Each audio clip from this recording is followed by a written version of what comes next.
Welcome to the deep dive. We're your express lane, really, to staying truly well-informed without, drowning in all that information overload out there. That's right. We take that stack of sources, you've got articles, research, maybe even your own notes, and we distill them. Yeah, into the most important nuggets. Knowledge, insights, and, well, hopefully a few surprising facts to keep you hooked along the way. And in today's deep dive, we are navigating a truly complex and interconnected world. Our mission is to explore this whole tapestry of current global events. We're talking groundbreaking science, the ever-evolving landscape of technology. The high-stakes chess game of geopolitics, the pulse of the global economy, and you can't forget the raw power of natural forces shaping our planet. Absolutely. We're here to help you understand not just what's happening, but crucially why it matters. And we always strive to offer balanced perspectives. Speaking of raw power, well, the Earth recently gave us a rather emphatic reminder of its immense force, didn't it? It certainly did. We're kicking off with a pretty significant natural event that sent ripples, literally, across continents. Indeed. Yeah. A powerful magnitude 8.8 earthquake struck off Russia's Kamchatka Peninsula. Now, this wasn't just another tremor. No. No. Seismic monitoring agencies reported it as one of the most powerful earthquakes ever recorded in modern history, and definitely the strongest in that specific region since 1952. The scale is, well, it's truly immense. What's really astonishing, though, is the immediate impact, right? Yeah. And the far-reaching consequences. Absolutely. Tsunami waves reaching 3 to 4 meters, that's roughly 10 to 13 feet, were reported in Russia's Far East. Wow. Yeah, significantly affecting the Kamchatka region and the northern Kuril Islands. We saw urgent evacuation orders for residents in coastal towns like Severokurilsk, which is in Russia. Severokurilsk, okay. And there, a fish processing plant was reportedly completely submerged. Tsunami sirens were blaring, authorities urging people to move to higher ground. It sounds incredibly dramatic. It really does. And the alerts didn't stop there, did they? It spread much further. Oh, absolutely. This single quake triggered widespread tsunami warnings for a vast area of the Pacific. We're talking Japan, which issued an advisory. Okay. Hawaii was preparing for possible 10-foot waves.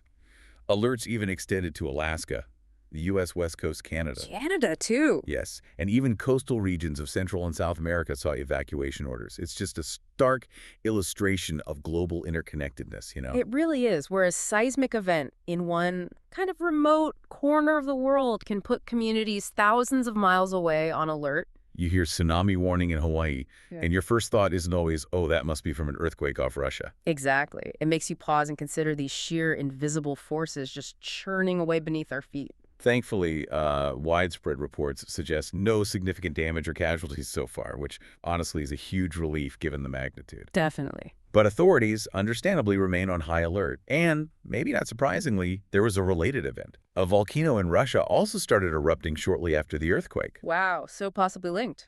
potentially highlighting those deep geological connections in the region. It emphasizes that these Earth systems are far more dynamic and integrated than we often perceive. Which raises a compelling question, doesn't it?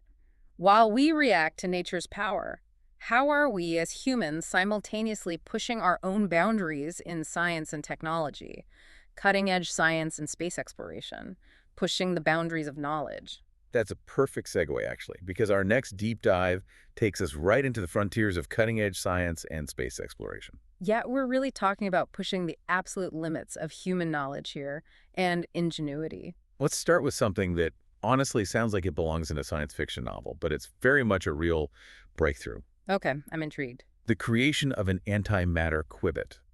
Scientists have recently achieved this, which is a truly significant development in quantum technology. Okay, wait. For many of us, qubit immediately makes us think quantum computing, which already sounds pretty futuristic. But antimatter, that's another level entirely. What does creating something like that actually tell us? Well, you're right, it's mind-bending stuff. And while an antimatter qubit won't be plugged into a quantum computer tomorrow, its creation provides incredibly valuable insights. Insights into what? Into the fundamental nature of matter, and, critically, antimatter. It opens up new possibilities for studying antimatter properties, how it interacts with regular matter, And why is that important? because it directly helps us shed light on one of the biggest, most enduring questions in physics. the fundamental asymmetry between matter and antimatter in our universe. Ah, the old where did all the antimatter go problem. Exactly. If the Big Bang created equal amounts of both, why is our universe dominated by matter? This breakthrough could potentially help unravel that cosmic mystery. So we could be looking at entirely new fields of study. Potentially, yes, pushing our understanding of fundamental forces to places we've only, dreamed of before. So from the incredibly tiny, the antimatter quibbit, we're talking about potentially understanding the very largest, most profound questions of existence. It's truly incredible. It is. How these abstract physics discoveries always have the potential to completely reshape our understanding of reality.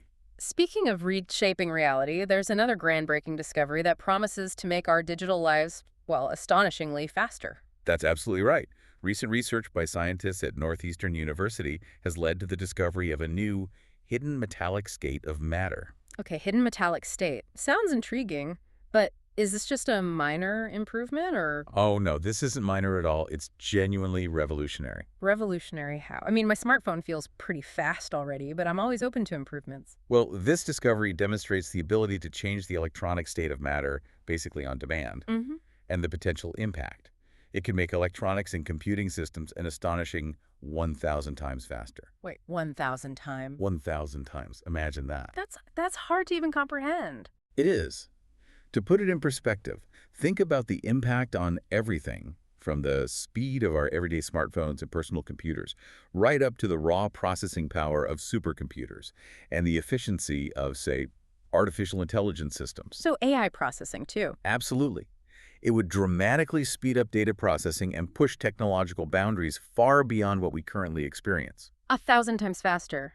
That's not just an upgrade. That's a complete revolution. It's staggering. We're potentially on the cusp of a computing leap so massive it redefines what fast even means for machines. It really does.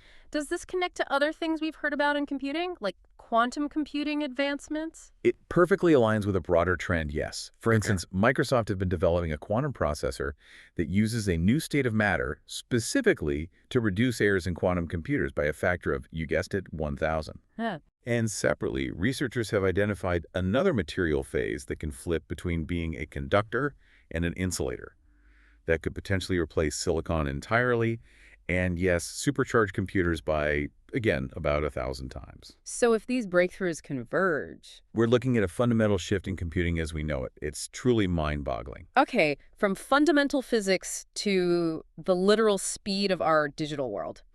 Now, let's shift gears slightly. From microspeed to microgravity. There's some surprising research happening up on the International Space Station, the ISS. Yes, and this is a fantastic example of how fundamental space research can have direct, really tangible, earthbound medical applications. Okay. Researchers at NASA, that's the National Aeronautics and Space Administration, specifically at their Langley Research Center in Hampton, Virginia, Dr. Joe Adam and Professor Amir Hirsa, they conducted something called a ring shear drop, or RSD experiment aboard the ISS. Ring shear drop. Sounds a bit complex. What exactly were they looking at? Well, the study focused on understanding the biophysics of something called protein amyloidogenesis. Okay, break that down for us. Basically, they were investigating how proteins abnormally clump together and form fibrils, especially at the edges of liquids. But the key thing is, they did this in the absence of gravity. Why no gravity? Because on Earth, gravity influences how those clumps form and settle. It can kind of obscure certain fundamental interactions.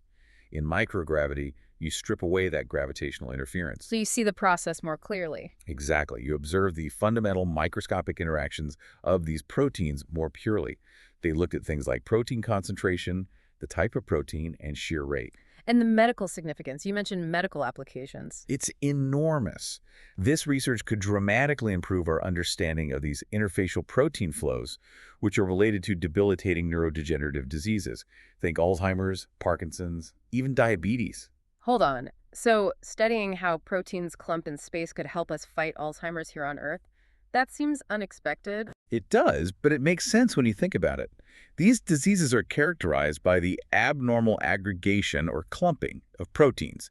Understanding why they misfold and aggregate is key. Doing it in microgravity gives us a unique window into that fundamental process. Potentially leading to new treatments down the line. That's the hope. And it's also worth noting, This unique project fostered collaborations among diverse research groups and scientists. Space exploration really does bring brilliant minds together. It really does. Okay, so from unlocking the universe's secrets to advancing our presence in it, let's shift our gaze now towards NASA's ambitious plans for lunar exploration. The Artemis program, it keeps making headlines. And for good reason.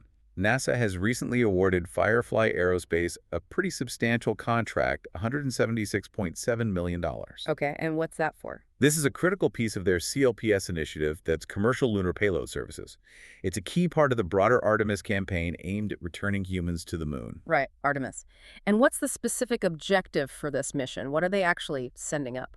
This contract is specifically for delivering 2 rovers and 3 scientific instruments to the lunar surface. 2 rovers? Yes, and what makes this a first for NASA is using multiple rovers alongside stationary instruments and doing it in collaboration with the Canadian Space Agency and the University of Bern in Switzerland. So a real international effort. Definitely. The target landing is scheduled for 2029, and they're aiming for the moon's South Pole region. The South Pole. That's where all the buzz about water ice is, isn't it? Precisely. The scientific goals are exactly that. Analyze the chemical composition of the lunar South Pole and evaluate the potential for using resources found in those permanently shadowed areas. Resources like water ice. Primarily water ice, yes. It's seen as crucial for any future sustained human presence on the moon, and also for supporting deeper space missions, maybe eventually to Mars. So it builds on Apollo. Directly. These efforts build on the achievements of the historic Apollo program. Artemis crews are specifically aiming to test human exploration capabilities for deep space missions, pave the way for sustained lunar surface exploration, ultimately laying the groundwork for future human exploration to Mars. It feels like we're picking up where we left off, but with brand new tech and maybe even bigger ambitions. That's a good way to put it. There was even a recent image captured by NASA's Exploration Ground Systems Program Manager, Sean Quinn, showing the Hadley-Apennine region, including the Apollo 15 landing site. It really ties the past and future together. That's cool. And while we're talking about aviation and reaching new frontiers, NASA isn't just focused on outer space, right? They're also working on making future air travel safer. Absolutely. Specifically for that burgeoning market of air taxi. Yes, the flying cars we were promised. Well, maybe not cars exactly, but advanced air mobility aircraft. NASA researchers, again at the Langley Research Center in Hampton, Virginia, are working on safety. They recently conducted a drop test. A drop test? Yes, on a full-scale aircraft body modeled after an air taxi. They hoisted it about 35 feet in the air by cables and then dropped it. 35 feet. Sounds like a scene from an action movie, but, you know, for science. Pretty much. The objective of this rather dramatic test is serious, though. They want to investigate potential air taxi materials and designs that best absorb impact forces. So crash testing for future flying taxis. Essentially, yes. It provides crucial data for manufacturers to design safer electric aircraft in the event of a crash. This research directly contributes to making future urban air travel safer for everyday citizens. Which is vital as that market expands. Exactly. It's about proactive safety for a future transportation mode that could potentially revolutionize urban commutes. Well, that's a relief. My hypothetical flying commute would definitely be less stressful knowing NASA's crash tested the thing. Good to know. And speaking of groundbreaking moments, we have a historic appointment to celebrate in the scientific community, this time in the United Kingdom. Indeed. Professor Michelle Doherty has been appointed the first female astronomer royal in the United Kingdom in 350 years. 350 years, that's an incredible span of time. What's the significance of this role, this appointment? It is a truly momentous occasion. It breaks centuries of tradition, highlights the evolving face of scientific leadership and recognition. A big step for representation. Absolutely. It sends a powerful message about inclusion and merit in fields that have, let's be honest, historically been dominated by men. It showcases a significant step forward in recognizing talent, regardless of gender, in the highest echelons of science. Global geopolitical landscape, shifting alliances and persistent conflicts. Okay, from the stars and the future of transport, we now need to turn our attention to the complex, often turbulent waters of our global geopolitical landscape. Yeah, shifting alliances, persistent conflicts, it's a lot to keep track of, but we're here to unpack some of the most pressing developments for you. And we really have to begin with the deeply concerning humanitarian catastrophe that continues to unfold in Gaza. We do. Global hunger monitors, Supported by reports from various international news organizations like the Washington Post and Reuters, they indicate a dire situation. Famine is described as unfolding or looming across Gaza. Often described as a worst-case scenario. Exactly. And the human cost is just devastating. Reports from sources like Al Jazeera indicate tens of thousands of Gazans have been killed, including a staggering number of children reports mention over 18,500. And there's an effort to humanize these numbers, right? Not just statistics. Yes, some reports emphasize sharing names and personal stories, like a Gazan mother who spoke to the BBC about her 2-month-old daughter's severe malnutrition, highlighting the incredibly limited healthcare resources, the horrific human cost of this conflict. There are also these grave allegations from some reports that Israel is deliberately starving Palestinians, which Israel strongly denies, of course. Yes, those are extremely serious allegations amid a desperate situation. And this dire humanitarian crisis is also driving significant political maneuvering. Like in the UK. Yes. The UK Labour Prime Minister, Keir Starmer, recently announced a very significant shift in British foreign policy. What's the shift? The UK will recognize Palestinian statehood in September unless Israel agrees to a ceasefire and takes substantive steps to improve the situation in Gaza. That sounds like quite an ultimatum. It's being called a diplomatic crowbar by some analysts, designed to force a change in the dynamics on the ground. And how did Israel respond? Predictably, I imagine. Israeli Prime Minister Netanyahu sharply criticized the UK's announcement, labeling it, quote, appeasement towards jihadist terrorists. Strong words. Very. Israeli officials have consistently opposed a two-state solution. They continue settlement activity, maintain control over Palestinian territories. So this UK stance is a direct challenge to their long-held position. And in the United States, the debate is also heating up, isn't it, even within parties? It is. Republican Congresswoman Marjorie Taylor Greene, for instance, described the deteriorating humanitarian conditions in Gaza as a genocide and called for the release of hostages. That's a strong statement from within the Republican Party, traditionally very pro-Israel. It is. And this perspective, using the term genocide, is echoed by some leading genocide scholars and even some Israeli rights groups, according to reports in the Washington Post. Though, of course, others strongly refute this characterization. It's a highly contentious term. And then there's the issue of settler violence in the West Bank. Yes, there are growing calls for the U.S. to sanction Israeli settlers, particularly after a tragic incident reported by Al Jazeera involving the killing of Palestinian activist Ada Haflin by an Israeli settler named Yinon Levi in the occupied West Bank. And this ties back to previous administrations. It does. This incident has revived scrutiny of past U.S. policies. Reports indicate Biden-era sanctions against settlers like Levi were revoked shortly after Trump took office. It shows how policy decisions can have very current, sometimes deadly repercussions. It also highlights a complex, evolving diplomatic landscape, doesn't it? Absolutely. There's a growing wave of support for Palestinian statehood in the Middle East region. But at the same time, some key Arab states are also calling for Hamas to disarm, according to outlets like DW. So it's not monolithic pressure. Not at all. It's a constantly shifting picture with pressure coming from multiple angles. Okay, shifting now to another major global flashpoint. The ongoing conflict in Ukraine. It continues to evolve, both on the ground and diplomatically. That's right. One recent development, President Volodymyr Zelensky has signed a new law. What does it do? It allows Ukrainian citizens aged 60 and older to serve in the military under contract. 60 and older, in combat roles? No, specifically for non-combat duties, and only if they pass medical assessments. This initiative seems aimed at addressing what are being called critical personnel attrition rates. So manpower shortages. It appears so, particularly in areas like Konstantinovka, where reports, including from RT, suggest troops haven't received reinforcements for months and might be facing encirclement. The new law also implicitly acknowledges ongoing challenges like high desertion rates and corruption within the military. Reflecting the severe strain of the long conflict. Exactly. It shows the immense pressure on Ukraine's human resources. And on the other side, what are we hearing from Russia? Well, Russian intelligence, the SVR, made a claim recently. They alleged that U.S. and U.K. officials held a secret meeting with key Ukrainian power brokers. A secret meeting about what? According to the Russian claim, reported by RT, the discussion was about potentially ousting Zelensky and replacing him with the former military chief, Valery Zaluzhny. Really? Why would they allegedly want to do that? The alleged plan, again according to the Russian report, aims to reset Kyiv's relations with the West and ensure continued Western military aid. Now, this is a Russian claim needs to be viewed with caution. Of course. And Russia also reported a strike. Yes. Russia reported a missile strike on a Ukrainian training unit that, according to the BBC, killed and wounded servicemen. These claims and counterclaims are part of the ongoing information war as well. Meanwhile, Germany's position seems to be hardening. It does.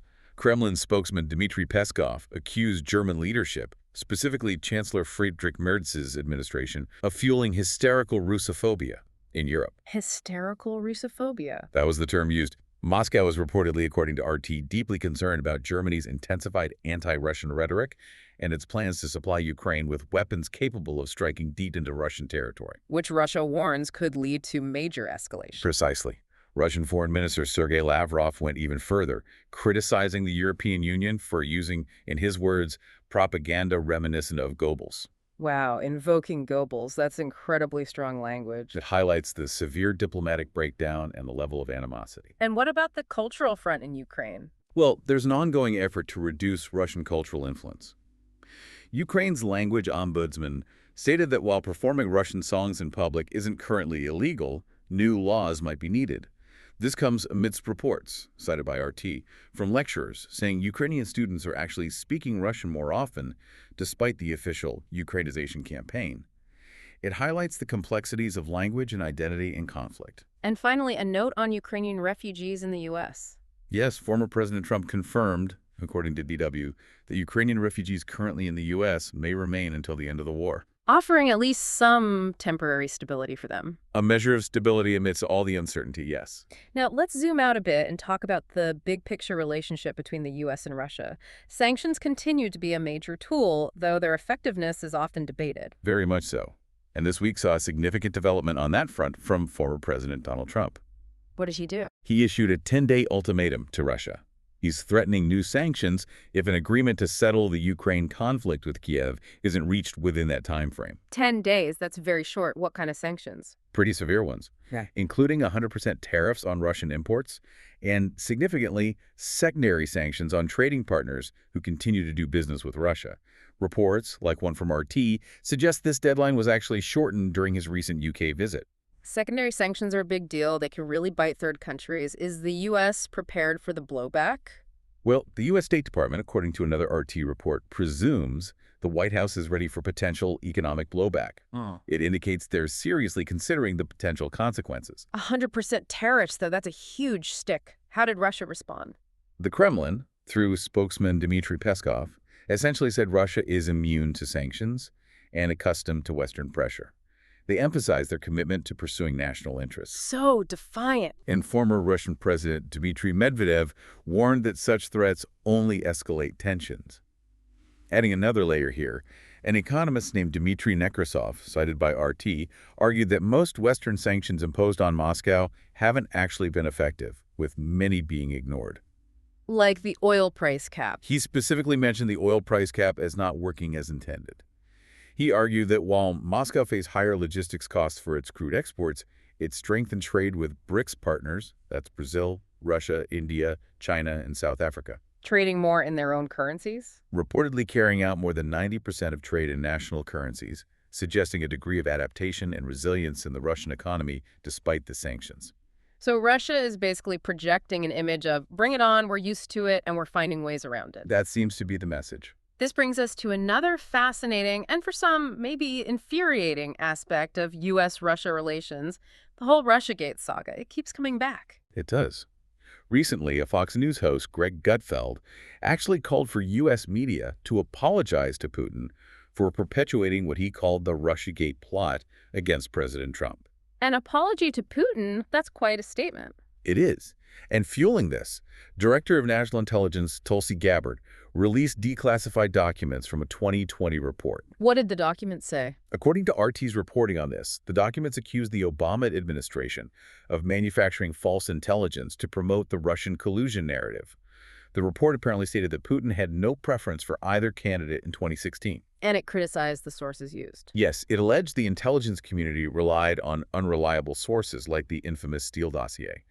Furthermore, a House committee found no direct evidence linking Putin to wanting Trump elected, aiming to, in their view, debunk the Russiagate conspiracy.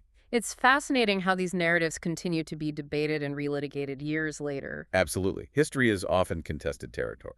And just to add a slightly lighter, perhaps quirky note on Trump and Russia, there was a comment about Melania Trump. Ah, yes. Former President Trump mentioned that Melania likes Putin.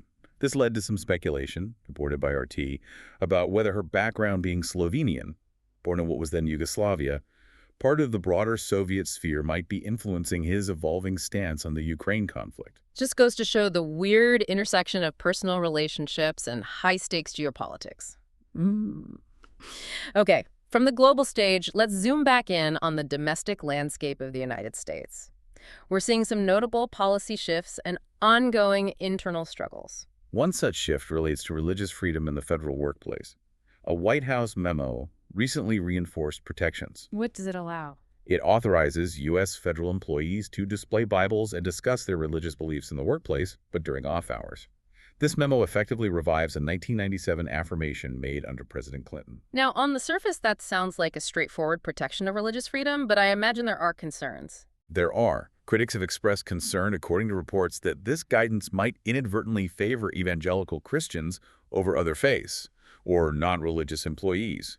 They worry it could enable workplace evangelizing and potentially erode religious neutrality within federal workplaces. So balancing individual rights with a neutral environment for everyone. It's always a delicate balance. And on another significant policy front, we're seeing moves by the Trump administration to roll back key environmental regulations. That's correct. Under the Environmental Protection Agency, or EPA, head Lee Zeldin, the administration is moving to revoke the landmark 2009 endangerment finding. The endangerment finding, remind us what that is. It's the scientific and legal finding that links greenhouse gas emissions from vehicles to climate change and associated negative health impacts.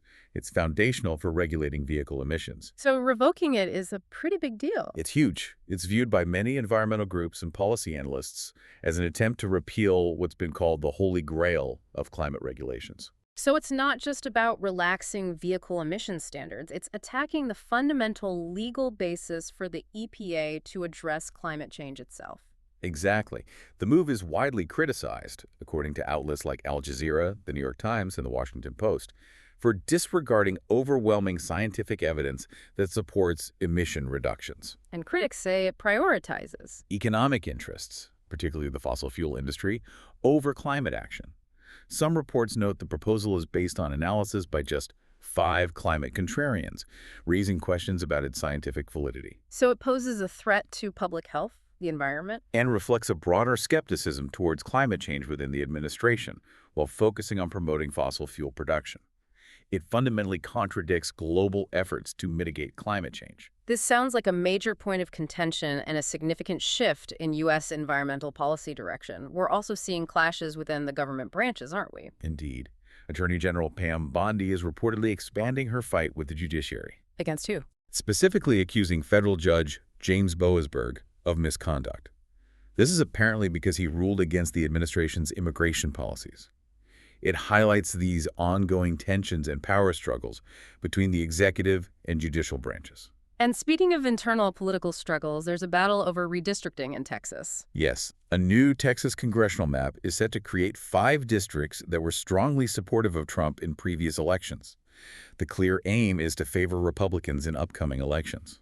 And how will Democrats respond to them? Well, according to Politico, Texas Democrats are reportedly considering leaving the state entirely to prevent the GOP-led redistricting from happening by denying a quorum. Leaving the state, can they do that? It's a tactic used before in Texas politics, though it carries risks. They could face daily fines if they do. It really underscores a significant political struggle over electoral power and representation. And amidst all this, how is President Trump faring in terms of public opinion? His approval rating has recently dropped to 40%, according to reporting from Al Jazeera. That reaches the lowest level of his second term so far. What are the main concerns driving that drop? Americans are expressing concerns primarily about his handling of the economy and immigration. It reflects a deeply polarized nation, but suggests growing dissatisfaction even among some potential supporters. Okay, let's shift our focus now to the African continent. We're observing a mix of internal challenges, shifts in leadership, and also growing international relations. Starting with some internal unrest, Reports indicate 4 people have been killed and hundreds arrested in Angola. This is during ongoing protests against a fuel price hike. Highlighting socioeconomic pressures. Exactly, leading to internal instability in some regions. And then the situation in Sudan, which has been incredibly volatile for a while now, seems to be facing even further fragmentation. It really does. The African Union, the Arab League, and Saudi Arabia have all condemned the Sudanese paramilitary group, the Rapid Support Forces, or RSF. Why? What did the RSF do? They announced the formation of a rival government. This move has raised warnings that it could further fragment the already conflict-torn country. Who leads the RSF again? General Mohammed Hamdan Dagalo, often known as Hameti. He named a rebel leader, Abdelaziz Adam al-Hilu, as vice chairman of this rival administration. And the official Sudanese military? The Sudanese armed forces immediately denounced the move as a ploy for personal gain. It's a very dangerous escalation of the internal conflict there. We're also seeing a trend, it seems, of leaders in some African nations looking to extend their time in power, sparking controversy. Yes, that's definitely a pattern worth watching. In the Central African Republic, President Faustin Archange Touadera confirmed he's bidding for a third term, and this is amidst constitutional controversy. What's the controversy? The opposition fears he could stay in power longer than constitutionally allowed. They accuse him of manipulating the Constitution and the electoral process. Touadera, for his part, argues the ongoing security situation justifies his decision. And a similar situation in Ivory Coast. Very similar. In Ivory Coast, President Alassane Ouattara, who is 83 years old, also announced his intention to seek a fourth term. Didn't he promise not to run again? He did. He's backtracking on an earlier promise. This follows his administration's controversial constitutional change that removed presidential term limits entirely. Raising concerns about democracy. Significant concerns, yes. Yeah. About democracy and the consolidation of power in the region. It seems like a challenging time for democratic norms in some parts of the continent, but we're also seeing increased external engagement, particularly from Russia. Absolutely. A Russian naval training ship, the Smolny, which is part of Russia's Baltic Fleet, recently visited Point Noir in the Republic of the Congo. Part of a regional tour. Yes. The stated aim was to expand bilateral naval cooperation. Russian specialists reportedly provided training and assistance to Congolese defense forces. This really underscores Russia's growing strategic interest in engagement on the continent, particularly on military and security fronts. And speaking of international relations involving Africa, former President Trump is making headlines regarding the G20 summit. He is. Former President Trump is reportedly considering skipping the G20 summit, which is due to be held in South Africa. Why would he skip it? He perceives what he calls very bad policies by Pretoria, the South African government, specifically citing allegations of targeted violence against white farmers. That's a claim the South African government rejects, right? Strongly rejects, yes. This reflects strained diplomatic relations. The White House had previously raised formal objections to South Africa's black economic empowerment policies and also controversial land expropriation laws. And there was an influence from Elon Musk mentioned. Interestingly, yes. RT reported that Elon Musk's support for discrimination claims against white farmers reportedly influenced Trump's stance on potentially skipping the summit. It's a complex mix: domestic policy disputes, human rights concerns, external influences. And finally, on Africa's global standing, there's this broader trend concerning BRICS. Yes. Analysts are increasingly highlighting the rise of the global south and how BRICS, Brazil, Russia, India, China, South Africa, and now with expanding membership, is emerging as a significant strategic alternative to the Western-led global order. An alternative ecosystem. Exactly. Experts cited by RT emphasize BRICS's increasing importance in providing an ecosystem for countries to navigate global uncertainty. They noted high demand for membership, indicating a potentially significant shift in global power dynamics.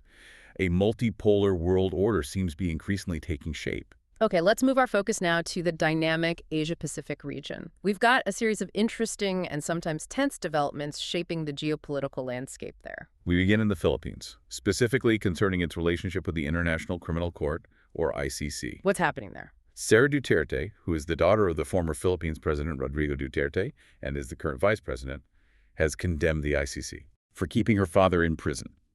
He faces charges of crimes against humanity related to his controversial and deadly anti-drug campaign when he was president. So she's challenging the ICC's authority itself. Precisely. She argues the ICC has no authority because the Philippines withdrew from the court. She's also questioning the timing and jurisdiction of the investigation. And this plays into broader criticisms of the ICC. It does. It comes amidst critics accusing the ICC of potential bias, focusing prosecutions primarily on individuals from the Global South. It's a significant legal and political battle. And it's worth noting, Sarah Duterte herself is reportedly facing impeachment charges domestically. A lot of political drama unfolding there. Okay, next up, a volatile border situation we need to touch on. Yes, a fragile truce is currently holding along the disputed border between Thailand and Cambodia. This follows days of deadly clashes between the two countries. What's the root of that conflict? It's complex, rooted in historical and political tensions involving ancient temples near the border, shifting alliances over time. China's geopolitical influence in the region is also noted as a background factor. And the truce is holding, but barely. It seems precarious. Thailand, according to Reuters, accused Cambodia of a second ceasefire violation within just 2 days, even though military leaders from both sides had met specifically to address the tensions. It indicates how easily these situations can flare up again. It sounds like an ongoing source of potential conflict. And moving to Myanmar, we're seeing a very concerning consolidation of authoritarian rule there. Extremely concerning. Myanmar's military government has imposed incredibly harsh penalties ranging from 3 to 20 years in prison for anyone protesting a planned election. Protesting an election gets you 20 years. Potentially, yes. This new law bans any speech or organizing that could disrupt the electoral process. The international community largely views this planned election as a fraud, designed simply to legitimize and maintain military rule. So analysts expect more conflict. Yes. Analysts expect increased conflict from anti-coup resistance groups and ethnic armed organizations ahead of this vote. It's a stark illustration of suppressing dissent to maintain power through force. Finally, in the Asia-Pacific, let's look at another potential source of tension, this time between two regional giants, India and China. Some experts and former diplomats believe that China's massive dam project on the Brahmaputra River, known as the Yarlung-Tsangpo in China, is likely to renew tensions between India and China. Even though ties have been improving slightly. Despite recent cautious improvements in ties and efforts to address ongoing border disputes, yes, large-scale infrastructure projects, especially those impacting shared water resources, often become new flashpoints in relations between countries. It's definitely something to watch. Global economy and market insights. Navigating tariffs, tech booms, and corporate shifts. Okay, from the intricate world of geopolitics, let's pivot to the equally complex and always influential global economy. We're navigating everything from tariffs and trade talks to tech booms and major corporate shifts. And the trade relationship between the U.S. and China continues to be absolutely central to the global economic picture. U.S. and Chinese officials recently concluded 2 days of talks in Stockholm, Sweden. Any breakthroughs? They agreed to extend their current 90-day tariff truce. However, former President Trump's trade representative set, quote, low expectations for any significant breakthroughs, according to reports from Reuters and the BBC. So, kicking the can down the road, essentially. A truce for now, but no real resolution. That seems to be the case. The fragile truce faces a potential expiration date of August 12th, which indicates the underlying tensions and disagreements remain very much alive. This uncertainty is a major factor for global markets. And how is this uncertainty playing out in forecasts? The IMF, for example. Well, interestingly, the International Monetary Fund, or IMF, has actually slightly raised its global growth forecasts for 2025 and 2026. Raised them. Why? Largely due to stronger than expected purchases. Basically, businesses buying goods ahead of potential U.S. tariff increases. It's called front-loading. Ah, so people rushing to buy before tariffs hit. Exactly. But the IMF simultaneously warns of major risks. These include a potential rebound in those tariff rates if the truce fails, escalating geopolitical tensions elsewhere, and larger fiscal deficits in major economies. What about inflation? Global headline inflation is expected to fall, according to the IMF, but inflation in the U.S. specifically may remain above the target rate. And crucially, the IMF notes that the boost from this tariff-related front-loading will eventually fade. Creating a drag later on.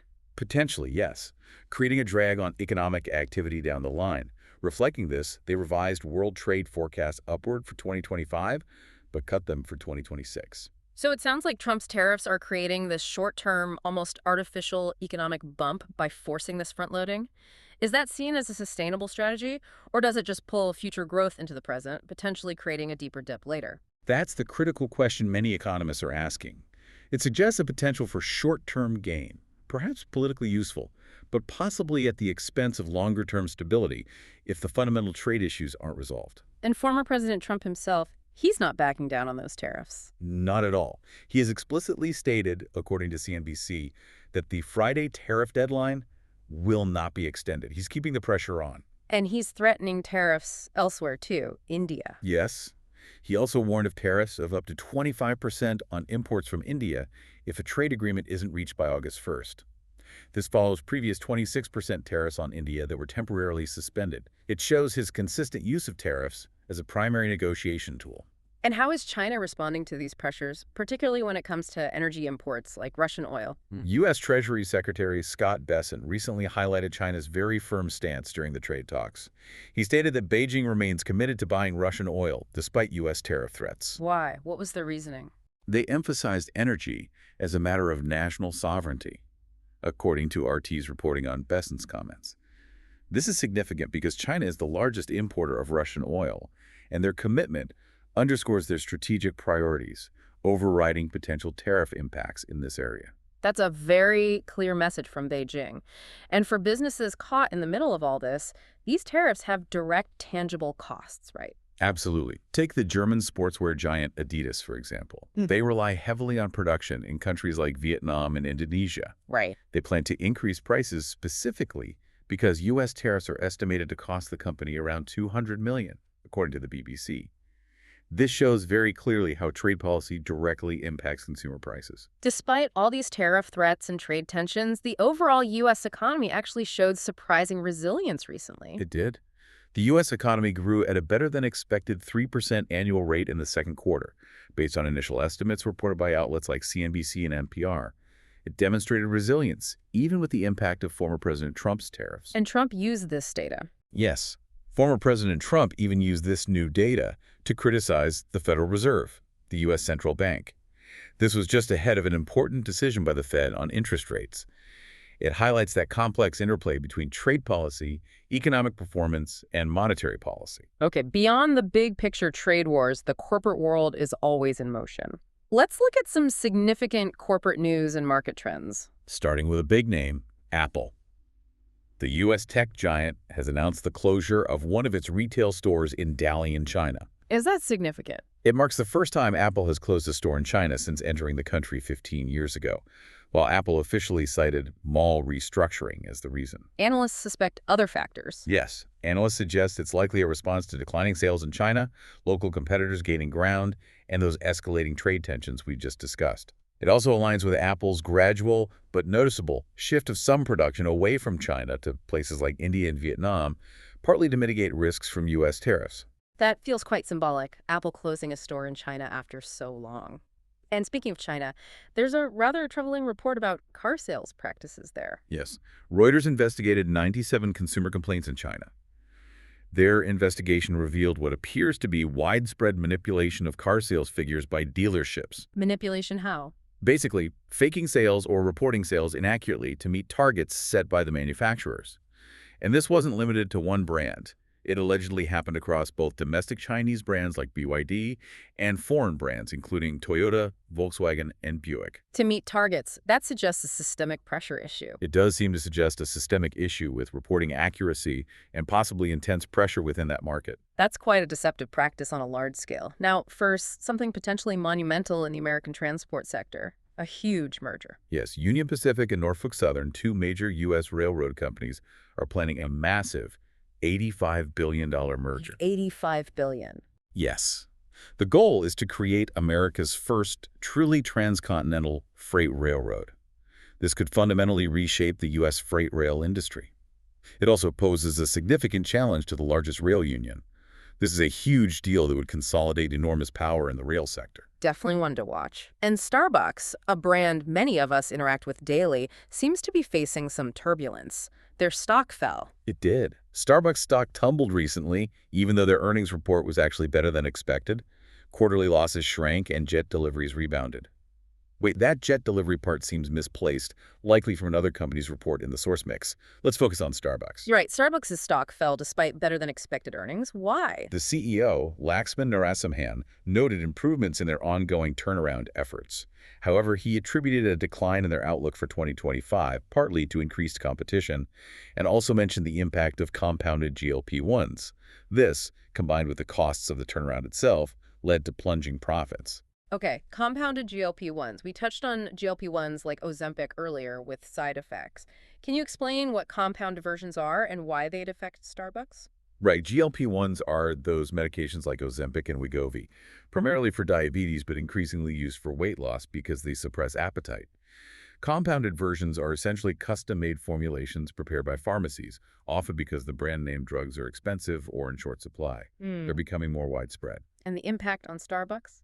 The theory, as reported by Barron's and Reuters in this context, is that if more people are using these appetite-suppressing drugs brand name or compounded GRES, they might be less inclined to buy high-calorie drinks, sugary snacks, or pastries.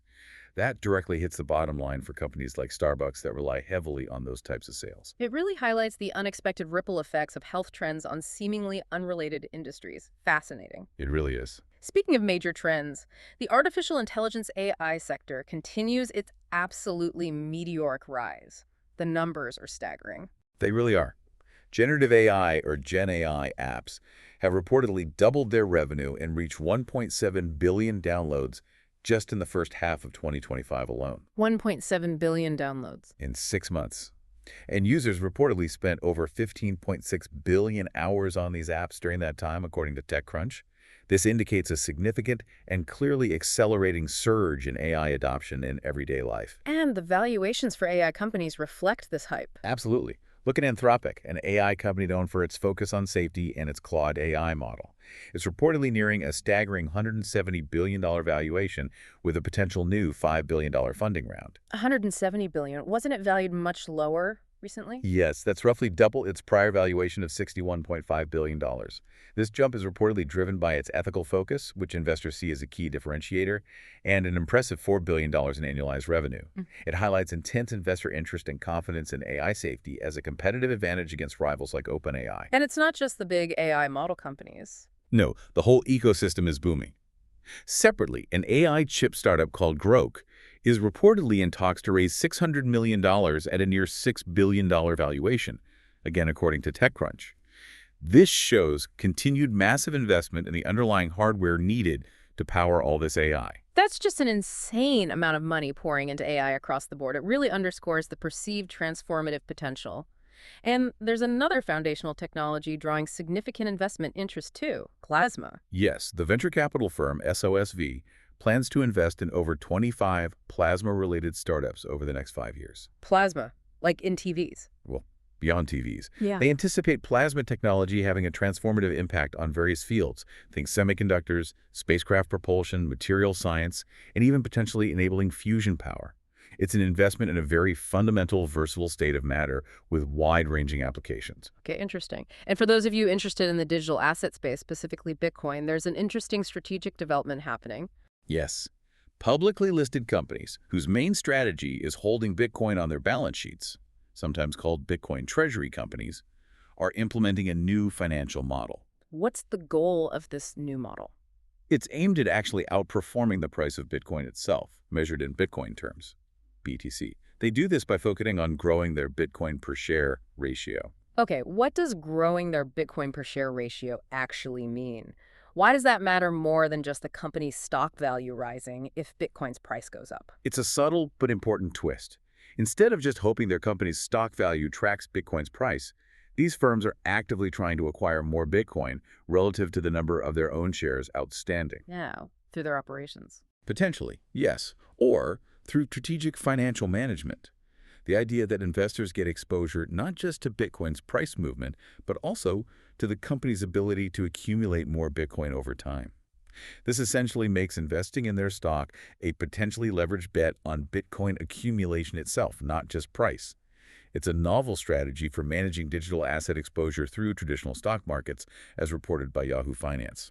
Interesting. Okay, switching gears to cybersecurity, a major acquisition recently made waves, and maybe not entirely positive ones for the acquiring company's stock. That's right. Palo Alto Networks, a big cybersecurity firm, saw its stock fall after announcing a massive $25 billion acquisition of another cybersecurity company, CyberArk. Why did the stock fall? Isn't acquiring more capability usually good? Wall Street is still evaluating the massive deal, according to Investors Business Daily. Large acquisitions like this always prompt market scrutiny. Investors might be concerned about the high price paid, the complexities of integration, or whether the expected synergies will actually materialize. It takes time for the market to digest such a huge move. Makes sense. Finally, let's take a quick glimpse into the UK housing market, specifically a major house builder facing some headwinds. Yes, Taylor Wimpey, which is a major UK house builder, reported that its profits were basically wiped out Wiped out?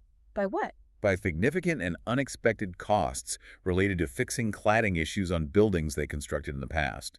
These costs totaled a whopping $222 million. This came alongside a general decline in home sales. It highlights the ongoing financial fallout from the building safety crisis related to cladding in the UK. Let's turn our attention now to Europe and examine some key economic strategies being deployed across the continent, particularly in Germany and regarding EU-US trade. Germany, being the Eurozone's largest economy, is embarking on a significant spending spree. The German government recently approved its draft budget for 2026. How much are we talking? The budget outlines spending of $520.5 billion, which is about $600.3 billion US dollars. This plan includes provisions for record levels of investment and also a surge in government borrowing. Why the big spending increase? It's aimed squarely at stimulating economic growth and addressing various economic challenges Germany is facing. It's a fairly classic Keynesian approach where government spending to boost demand. Spend big to get the economy moving. Okay. And what about that big EU-US trade deal that was recently announced? There seems to be a lot of debate about who got the better end of it, specifically whether the EU essentially gave in to US demands. That's definitely the narrative from some quarters. A White House official, Sebastian Gorka, stated quite bluntly, according to RT, that the EU bent at the knee of former President Trump in this new trade deal. Bent at the knee. What are the reported terms of the deal that lead to that kind of assessment? Well, the deal reportedly includes a 15% tariff imposed by the U.S. on most EU exports coming into the U.S. market. A 15% tariff on EU goods. Yes. And alongside that, the deal includes major investment commitments by the EU into the U.S. economy and its energy sector. From the U.S. perspective described by Gorka, this is seen as a geopolitical victory for the U.S., emphasizing the impact of former President Trump's America First strategy. But the European side must have a different perspective, surely. They do. European Commission President Ursula von der Leyen defended the deal, calling it the best compromise possible. The alternative, she argued, according to reports from RT and DW, was facing a much more severe 30% tariff threatened by former President Trump. So damage limitation from their perspective. That seems to be the argument. However, some other analyses, also cited by RT, have characterized the deal much more harshly, calling it an unconditional surrender by the EU. Why unconditional surrender? Because, according to that analysis, the EU committed to paying a staggering $1.35 trillion in investments and purchases of U.S. liquefied natural gas, LNG, without getting reciprocal market access for EU goods in the U.S. in return. $1.35 trillion. That's a huge commitment of funds. It is. It indicates the immense pressure the EU likely felt it was under during those negotiations. It's certainly a deal with starkly different interpretations depending on which side of the Atlantic you're standing on. Definitely. Okay, finally in this section, an interesting agricultural shift happening in Cuba, something unprecedented. Yes, for the first time since its 1959 revolution, Cuba has leased farmland to a foreign company. Really? Ooh. A Vietnamese investor, according to DW. The aim is to boost Cuba's struggling agricultural output and try to rescue its broader economy. This marks a significant departure from its long-standing model of state-controlled agriculture, signaling just how desperate the economic situation must be for them to make such a change. Climate and environmental policy, global challenges, and policy shifts. Okay, now let's pivot to another critical global issue. Climate and environmental policy. We're seeing kind of two opposing trends here, innovative resilience efforts on one hand and significant policy rollbacks on the other. Starting with the positive, on the front of climate resilience, Germany is making substantial investments in its railway infrastructure. We mentioned their budget earlier. Is this part of that? It aligns with that focus on investment. They're investing around 50 million, sorry, the source mentioned 50 billion earlier related to railways. Let's recheck the figure. The specific project mentioned here is 50 million, $57.8 million USD, a significant portion spent on electrifying 2 railway lines. Electrifying lines that were previously diesel. Exactly. Lines previously served by diesel engines. And what's the climate goal behind this specific investment? Well, once the electricity for these new electric trains comes from renewable energy sources, they will emit significantly less greenhouse gases compared to the old diesel locomotives. This investment is part of Germany's broader efforts to make its railways more climate resilient. Resilient against what? Against changing weather patterns, extreme weather events linked to climate change. The goal is ensuring that essential transportation infrastructure can withstand and adapt to these impacts while simultaneously reducing its carbon footprint. So it's a dual approach, Yeah. mitigation and adaptation. Exactly. A very practical step towards a greener, more resilient future for their transport network. That's good to hear. But as you said, on the other side of the coin, particularly in the U.S., we're seeing some significant environmental policy reversals happening. That's correct. And it's proving to be a highly controversial move. The Trump administration, acting through EPA head Lee Zeldin, has announced plans to revoke that landmark 2009 endangerment finding. Remind us again, this finding links vehicle emissions to climate change and health impacts. Precisely. It scientifically and legally establishes that link, which forms the basis for the EPA's authority to regulate greenhouse gases from vehicles under the Clean Air Act. So revoking this is more than just loosening regulations. It seems like an attack on the very foundation of climate action by the EPA. That's exactly how many environmental groups and legal experts see it. This move is a direct attempt to eliminate regulations related to greenhouse gases from vehicles and to challenge the legal basis for addressing climate change through this mechanism. Some have described it as an effort to repeal the holy grail of climate policy. And the decision is facing heavy criticism, immense criticism, for disregarding what is widely considered overwhelming scientific evidence supporting emission reductions, and for clearly prioritizing economic interests, particularly the fossil fuel and auto industries, over climate action and public health. So the aim is to relax vehicle emissions standards significantly. That appears to be the ultimate goal, yes, which critics argue poses a significant threat to public health due to associated air pollution and obviously hinders efforts to combat climate change. It reflects a broader skepticism towards climate science within the administration and a strong focus on promoting fossil fuel production. And this directly contradicts global efforts. Absolutely. It runs completely counter to the direction most other major economies are taking to mitigate climate change. And you mentioned earlier this proposal is based on analysis by just a few contrarians. Yes. Reports indicate the proposal relies on analysis by 5 climate contrarians, which adds to the controversial nature of the decision and certainly raises questions about its scientific grounding compared to the consensus view of climate science bodies worldwide. Natural disasters and global weather, forces of nature reshaping landscapes. Okay, from policy debates back to the sheer, raw power of nature itself, let's dive back into natural disasters and global weather patterns. The Earth, it seems, continues to remind us who's truly in charge. As we discussed right at the top of the show, that truly powerful magnitude 8.7 to 8.8 earthquake struck off Russia's Kamchatka Peninsula. It's being described as one of the most powerful ever recorded, certainly the strongest in that region since 1952. And the impact on Russia's Far East was immediate and severe. Yes, tsunami waves of 3 to 4 meters, again, that's roughly 10 to 13 feet, were reported hitting the coast there. It significantly impacted the Kamchatka region and the northern Kuril Islands. We heard about evacuations. Coastal towns like Severokurilsk saw residents evacuated urgently. That fish processing plant we mentioned was submerged. Tsunami sirens blared.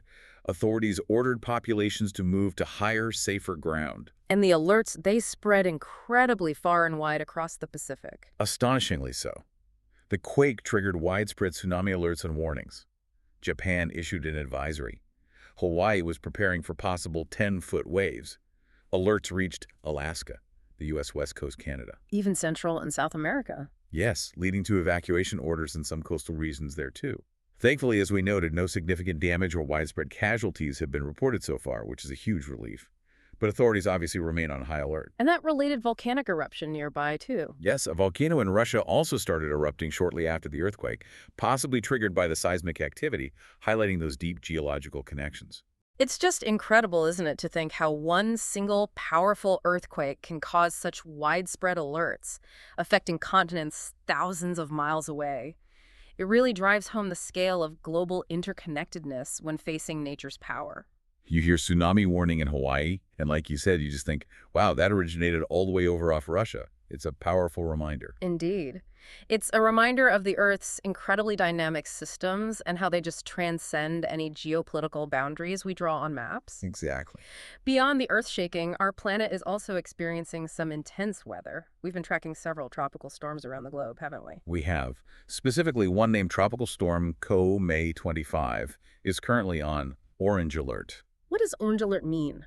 According to the Global Disaster Alert and Coordination System, or GDACS, that signifies a medium humanitarian impact is expected or occurring.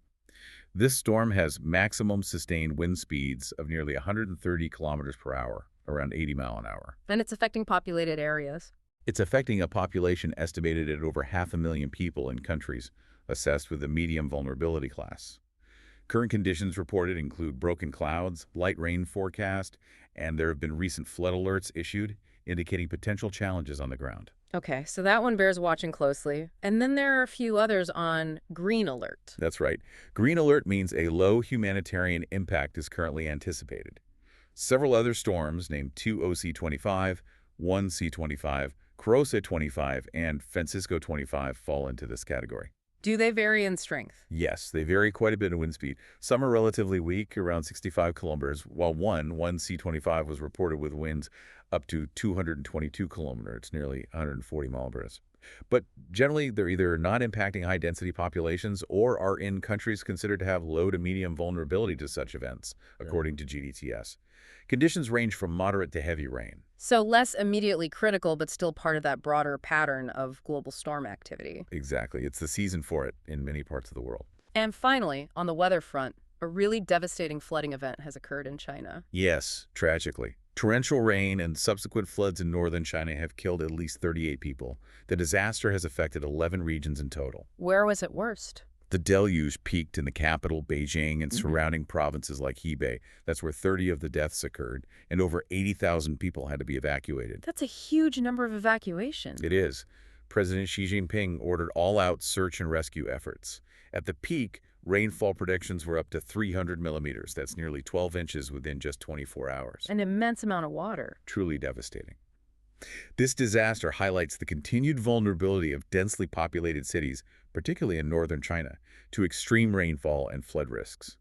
It also mirrors similar water-related disasters experienced across Asia recently, linked to events like Tropical Storm Wifa and the broader East Asian monsoon patterns. And the government response. State troops have been deployed for relief efforts, underscoring the severity of the situation and the scale of the response needed.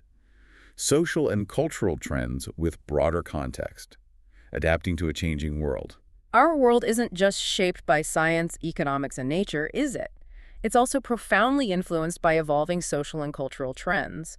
And perhaps none are evolving faster right now than those related to our digital lives, our well-being, and privacy in this age of AI. That's certainly true. Take YouTube, for example. They're rolling out technology designed to estimate users' ages.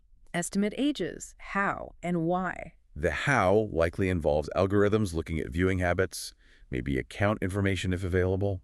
The why is to identify U.S. teens and apply additional safety protections. This is largely in response to pressure from lawmakers concerned about child safety online. And Australia has taken an even more drastic step regarding kids in YouTube, haven't they? They have. Australia has expanded its world-first ban for children under 16 on certain social media platforms to now include YouTube. Weren't they exempting YouTube before? Yes.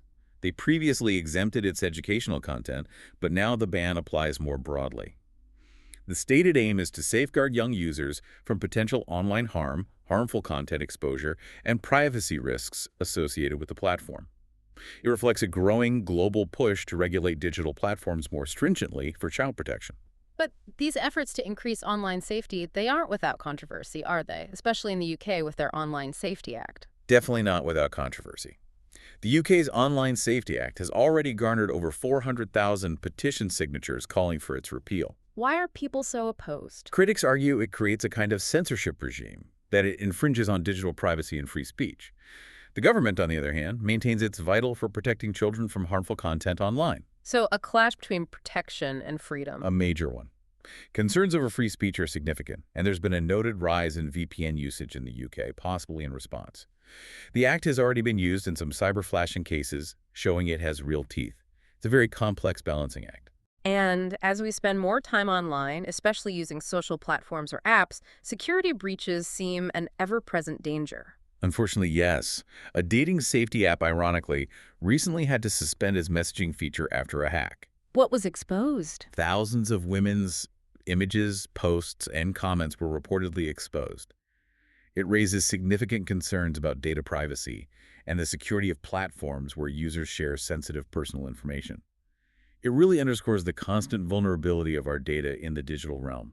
And it's not just smaller apps, is it? Even the giants are constantly battling threats. Absolutely. Gmail, for instance, recently issued a new password warning to users due to a surge in cyber attacks. Google is responding by launching security updates in its Chrome browser, things like enhancing patch transparency, preventing token stealing attacks, and working on countering cookie theft using passkeys. So an ongoing arms race. It really is. And it affects critical infrastructure, too. The major telecom giant Orange warned of service disruption recently due to an ongoing cyber attack. It highlights the vulnerability of these essential services we all rely on. It's a constant battle between security measures and malicious actors finding new ways to attack. Despite the security concerns, though, artificial intelligence just continues its incredibly rapid growth and adoption. The pace is astounding. We mentioned the valuations earlier, but look at usage. Generative AI apps reportedly doubled their revenue and reached 1.7 billion downloads just in the first half of 2025. 1.7 billion downloads. And users spent over 15.6 billion hours on them during that period. This indicates a significant and clearly accelerating surge in AI adoption into everyday tools and workflows. And in a slightly less serious but still notable digital trend related to platforms, YouTube seems to be loosening up its rules on language a bit. Yes, interestingly, YouTube has decided to relax its profanity rules for videos that are monetized. Meaning creators can swear more without losing ad revenue. Essentially, yes. They can use moderate profanity now without necessarily being demonetized. YouTube says this aims to strike a better balance between keeping content advertiser-friendly while also allowing creators more creative freedom. It acknowledges the evolving landscape of online expression and language use. Okay, from our digital lives, let's turn to public health and lifestyle impacts. We're seeing some significant developments and emerging concerns there. One major one. The U.S. Food and Drug Administration, the FDA, is set to announce a crackdown on a specific synthetic substance derived from kratom. Kratom. What's the concern? The substance is known as kratom 7-OH, or 7-hydroxymetragenine. Health officials are flagging it as a potentially dangerous opioid-like product. They're recommending it be scheduled as an illicit substance, meaning tightly controlled or banned. Why? What are the risks? Concerns about its potency, potential for abuse, and adverse effects. And a key issue is that it's apparently available in stores nationwide right now. So the FDA is moving to restrict access due to public health risks, according to the Washington Post. That sounds like a significant public health warning. And another major topic of conversation lately has been those new weight loss drugs, like Ozempic and Wegovy. We touched on the business side, but we're also hearing more about unexpected side effects. That's right. Beyond the stock price impact for Novo Nordisk due to competition, there's a growing discussion around the physical side effects. We're hearing about the so-called Ozempic face, facial aging or gauntness, due to rapid fat loss, which might even be driving a boom in cosmetic surgery. Really? Cosmetic surgery? That's the speculation reported by CNN. And additionally, people are reporting experiencing hair loss and significant muscle loss while using these GLP-1 drugs. This is leading to discussions about how to manage these side effects, perhaps through specific diets or exercise regimens. It's a reminder that powerful medications often come with complex, sometimes unforeseen effects on the body. And speaking of health more broadly, there are ongoing challenges within the U.S. healthcare system itself, right? Access costs. Always. Mehmet Oz, who is currently the administrator of the Centers for Medicare and Medicaid Services, CMS, recently discussed the significant financial and operational challenges facing the U.S. healthcare system in an exclusive interview with Yahoo. It highlights the systemic issues around cost, access, and efficiency that continue to plague the system. And similar issues in the UK with their National Health Service, the NHS. Access seems to be a major problem there, too. It does. There was a poignant story reported by the BBC about Tim Hull, a man with a rare neurological condition. He stated he actually stopped taking his life-saving medication because he was simply exhausted by the fight for NHS care. That's heartbreaking, just worn down by trying to access the care he needs. It highlights critical issues with healthcare access, waiting times, and the impact on patients' quality of life. And separately, another BBC report mentioned individuals with experience of compulsive buying disorder, sometimes called shopping addiction, advocating for more NHS support, emphasizing the need for serious intervention for what can be a debilitating condition. These are calls for more comprehensive and accessible care across different health needs. Finally, on the health front, but on a much larger tragic scale, a dire warning regarding hunger in Africa. Yes, the United Nations, UN, has issued a stark warning about a worsening hunger crisis across the African continent. How bad is it? The numbers are shocking. Over 1 billion people in Africa, that's about 2/3 of the continent's population, were reportedly unable to afford a healthy diet in 2024. 1 billion people. And the projections are grim. The UN estimates that nearly 60% of all people who will be chronically undernourished globally by the year 2030 will be in Africa. What's driving this crisis? It's a combination of factors, unfortunately. Rapid population growth, inadequate agricultural production, ongoing conflicts disrupting food supplies and farming, and the escalating impacts of climate change on agriculture, like droughts and floods. And funding for aid is also an issue. Yes, the World Food Program has also warned about funding cuts impacting their ability to deliver essential food aid. It points towards a looming, potentially catastrophic humanitarian crisis if trends don't reverse. From health, let's delve now into issues of justice, accountability, and some broader social issues that are shaping societies around the world. Starting in South America, a significant development regarding historical justice in Chile. A civil court in Santiago, the capital, has ordered the relatives of the former Chilean dictator, Augusto Pinochet, to repay $16.2 million USD to the state. Why? What was the finding? Due to fraudulent misconduct. The court found that money was taken from public funds during his rule and illegally transferred to Pinochet's personal accounts. This marks one of the largest repayments ever ordered in a corruption case in Chile's history. A step towards long-awaited accountability for that era. A significant step, yes. And from a dictator's legacy in Chile to a notorious war criminal from the Bosnian War. Yes, the United Nations War Crimes Court, based in The Hague, has denied a request from Ratko Mladic for early release. Mladic, known as the Butcher of Bosnia. What was the reason for the request? He requested early release to Serbia on health grounds.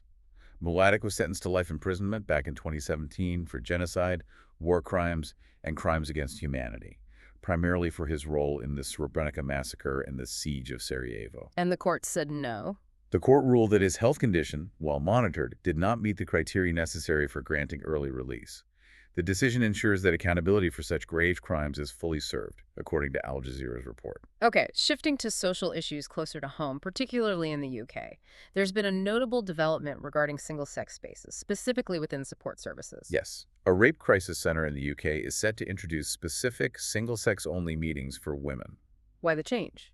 This follows a dispute related to the participation of transgender individuals in their existing services. This new group, for cisgender women only, will complement the center's existing services, which are designed to support trans and non-binary individuals as well.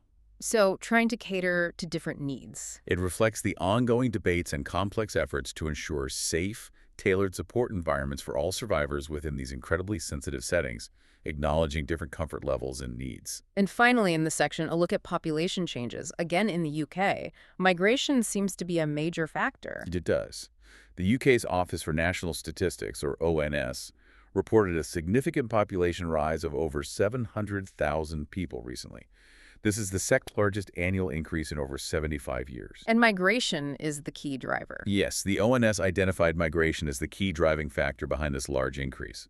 This naturally prompts broader discussion and debate about demographic shifts, the impacts on public services, and societal integration, as migration plays an increasingly significant role in shaping national populations in the UK and many other countries.